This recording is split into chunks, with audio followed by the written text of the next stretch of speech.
minhas lindas, minhas lindas. Então, a gente tá aqui no terceiro dia do presente do dia e eu vou gravar pra vocês. Hoje a gente tem programação e como é feriado a gente vai sair. Então, vem acompanhar comigo de novo. Terceiro dia e a gente veio visitar os tios, né, mãe?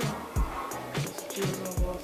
A gente veio visitar os tios avós. Eu não vou gravar muito aqui porque a gente tá na casa deles e é muita privacidade. Então essa é só uma atualizadinha aqui. Mais tarde eu gravo quando a gente for pro shopping.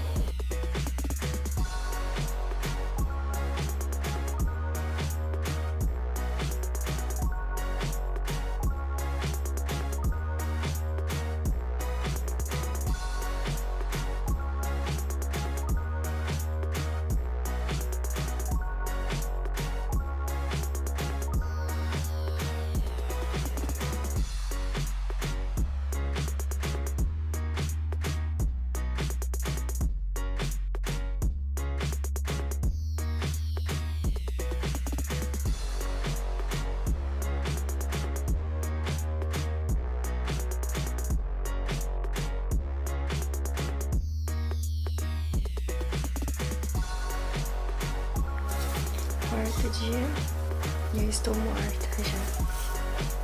Tá frio, tá chovendo e é isso. Programação pra hoje, acho que ficar em casa. Provavelmente ir pro centro.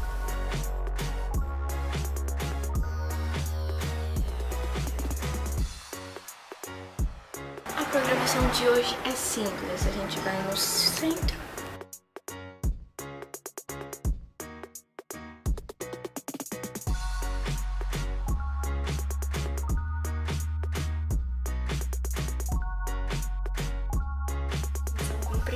Eu só não gravei muito pra vocês porque tinha muita gente e eu sou muito vergonhosa.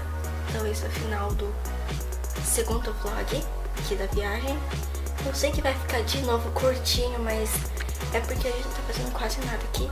Mas amanhã, eu não vou prometer, mas eu acho que vai ter um vídeo mais longo, tá bom? Então deixe seu like, compartilhe com seus amigos, se inscreva se você não for inscrito, tá? Todas as minhas redes sociais estão aqui na descrição ou no final do vídeo, tá bom? Então é isso, um beijo, um abraço, aperto de mão, tchau!